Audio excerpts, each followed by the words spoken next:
ये है आज की आधुनिक अयोध्या। तो चलिए इसे गहराई से जानने की शुरुआत करते हैं। बस अड्डा राम मंदिर से तकरीबन 7 किलोमीटर की दूरी पर 14 बीघा जमीन पर 219 करोड़ की लागत से लखनऊ हाईवे पर नया बस अड्डा बनकर तैयार है। रेलवे स्टेशन मंदिर से 1 किलोमीटर की दूरी पर 240 करोड़ रुपए में नया रेलवे स्टेशन डिजाइन किया गया है। भविष्य में अयोध्या से दिल्ली, मुंबई, चेन्नई, बेंगलोर, पुणे, कोलकाता, नागपुर, लखनऊ, जम्मू कश्मीर जैसे शहरों के लिए यहां से विशेष गाड़ियां चलाई जाएंगी। हवाई अड्डा 1450 करोड़ रुपए में लगभग 1300 बीघे में फैला हुआ प्रयागराज हाईवे पर नाके के पास बनाया गया है। नया एयरपोर्ट यहां से राम मंदिर की दूरी सिर्फ 12 किलो। होश में कई बड़े महानगरों के लिए यहां से सीधे उड़ानें भरी जाए। घाघरा जलमार्ग अगर आपके पास आपकी खुद की मोटर बोट है तो छपरा से घाघरा यानी कि सरयू नदी की सैर करते हुए लगभग 300 किलोमीटर नदी में चलकर भी अयोध्या पहुंच सकते हैं। भविष्य में इस रोड के लिए भी मोटर बोट चलाए जाने का प्रस्ताव प्रस्तावित है। राम मंदिर अयोध्या के राम मंदिर की कुल कीमत है 1800 करोड़, यानी कि पूरी तरह बन जाने के बाद अयोध्या का ये मुख्य आकर्षण होगा। राजस्थान के मशहूर मकराना के पत्थरों से आकार लेते इस मंदिर की अनुमानित उम्र लगभग 1000 साल बताई जा रही है। 22 जनवरी को पहली मंजिल का उद्घाटन हुआ, जिसमें भगवान राम की बाल्यावस्था की मूर्ति रखी गई। बाकी के 2 मंजिलों का कार्य अभी चल रहा है। खजुराहो के मंदिरों की नागर शैली के आधार पर तराशा जा रहा है। मंदिर का कुल क्षेत्रफल 151 एकड़ यानी कि 251 बीघा है। हनुमानगढ़ी राम मंदिर से लगभग 800 मीटर की दूरी पर स्थित है। हनुमानगढ़ी मंदिर के आवासीय परिसर को मिलाकर ये लगभग 52 बीघे में फैला हुआ है। मंदिर की 76 सीढ़ियां चढ़कर हनुमान जी के दर्शन के बाद ही राम मंदिर में जाने का विधान है। ये मंदिर अयोध्या शहर के ठीक बीचों बीच एक ऊंचे टीले पर बना हुआ है। शहर की तरफ आने वाले आक्रमणकारियों की आने की सूचना यहीं से प्राप्त करके अयोध्या के राजा तक भेजी जाती थी। इतिहासकारों के अनुसार अगर बात की जाए तो जितनी बार भी अयोध्या पर आक्रमण हुआ उतनी बार मंदिर को विध्वंस झेलना पड़ा। हालांकि सन्यासियों ने हर बार इस मंदिर को खड़ा किया। आज ये मंदिर रामानंद संप्रदाय और निर्माणी के अधीन है। राम की पैड़ी अयोध्या को सरयू नदी की भयंकर बाढ़ से बचाने के लिए इस बांध का निर्माण किया गया था, जिस पर श्रद्धालुओं के स्नान के लिए कई घाट भी बना दिए गए थे। इतिहासकारों के अनुसार बात करें तो जितनी बार भी बांध टूटता था, सरयू का पानी अयोध्या की गलियों में घुस जाया करता था।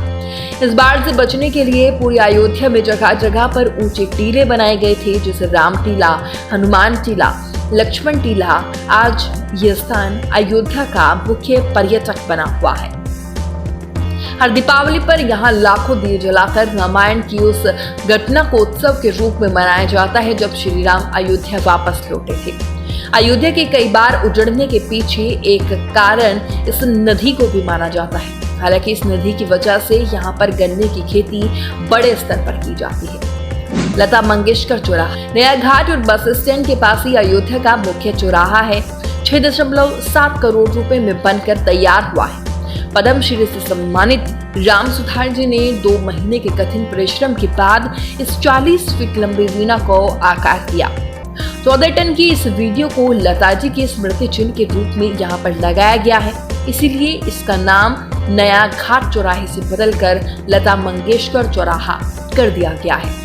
धर्मपथ नयागढ़ से कुछ पहले सड़क दोनों तरफ 30 फीट ऊंचे 40 सूर्य स्तंभ लगाए हुए इसे धर्मपथ का नाम दिया गया है, और जो श्री राम जी के राजकुल सूर्य वंश का प्रतीक भी माना जाता है। दशरथ समाधि स्थल नया बस अड्डे के बगल से पतली रोड कछार से आगे बढ़ते हुए लगभग 12 किलोमीटर दूर ले आती है। दशरथ समाधि स्थल जो बिलहर घाट पर मौजूद है, जिसके बारे में मान्यता है कि यहाँ पर राजा दशरथ का दाह संस्कार हुआ था। राम मंदिर के साथ इस जगहों को भी पर्यटन स्थल के रूप में विकसित किए जाने की योजना पर जो है कार्य चल रहा है। भरतकुंड अयोध्या से 15 किलोमीटर दूर है।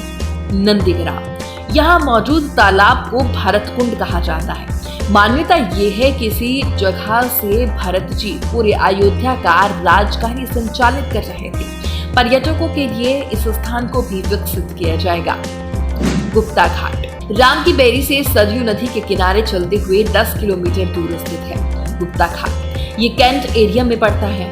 इस जगह को श्री राम के जल समाधि के रूप में महत्व दिया जाता है। इसके अलावा अयोध्या नगर में हर गली में विशेष मंदिर हैं, जिनकी अपनी अपनी मान्यताएं हैं, कथाएं हैं, विशेषताएं हैं। पूरी तरह से विकसित हो जाने के बाद नई अयोध्या को पूरी तरह से जानने के लिए, इसका आनंद लेने के लिए कम से कम 3 दिनों तक यहाँ रुकने की जरूरत है। देश विदेश से ज्यादातर पर्यटक भारत आते हैं। उत्तर प्रदेश में आगरा का ताजमहल देखने और प्राचीन नगर काशी और सारनाथ घूमने। सवाल ये उठता है कि अयोध्या घूमने और श्री राम का मंदिर देखने के लिए भला विदेशी क्यों आएंगे, और इसका कारण क्या है?